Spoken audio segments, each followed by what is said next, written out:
The first real crack in the Brinks robbery case didn't come from technology, fingerprints, or new evidence. It came from human weakness.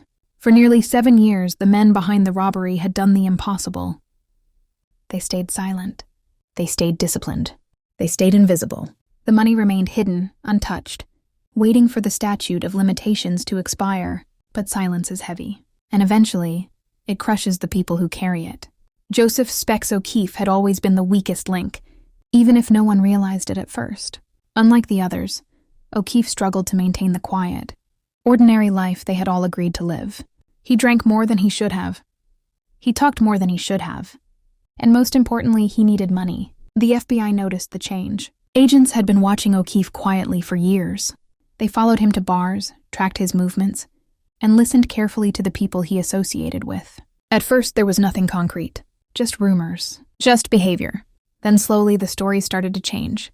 O'Keefe began hinting that he knew something big. He bragged when he drank.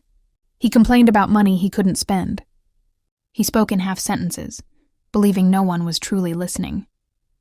But the FBI was listening. One night, during a casual conversation, O'Keefe made a mistake.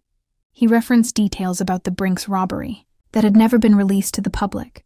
It was small, easy to miss, but it was enough. From that moment on, surveillance intensified. Phones were monitored. Meetings were tracked. Every word O'Keefe spoke was analyzed. The agents knew they were close, but they needed proof. Then came the break. In 1956, O'Keefe became desperate. Financial pressure mounted, and his discipline collapsed.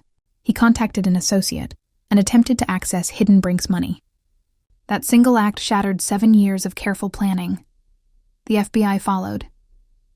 They watched as hidden cash was moved. They documented every step.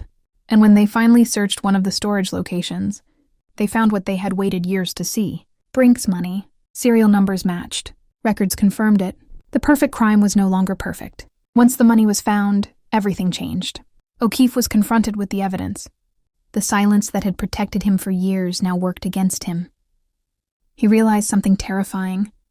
The statute of limitations was close, but not close enough. Under pressure, O'Keefe broke. He didn't confess everything at once. He tested the waters, gave names slowly, offered locations carefully. But with every word, the FBI's picture became clearer. The robbery wasn't the work of ghosts.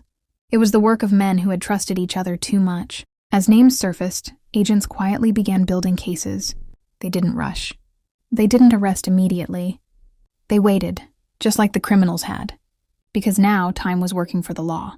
The men who believed patience would save them had made one fatal miscalculation. They forgot that patience cuts both ways. And as dawn broke over Boston, arrest warrants were being prepared. Surveillance teams were reassigned. And the quiet lives the robbers had built were about to collapse. The perfect crime had survived 7 years, but it wouldn't survive 8. In the next part, the arrests begin, and the truth finally comes out in public. Watch part 4 to see how the FBI moved in and ended America's most famous robbery.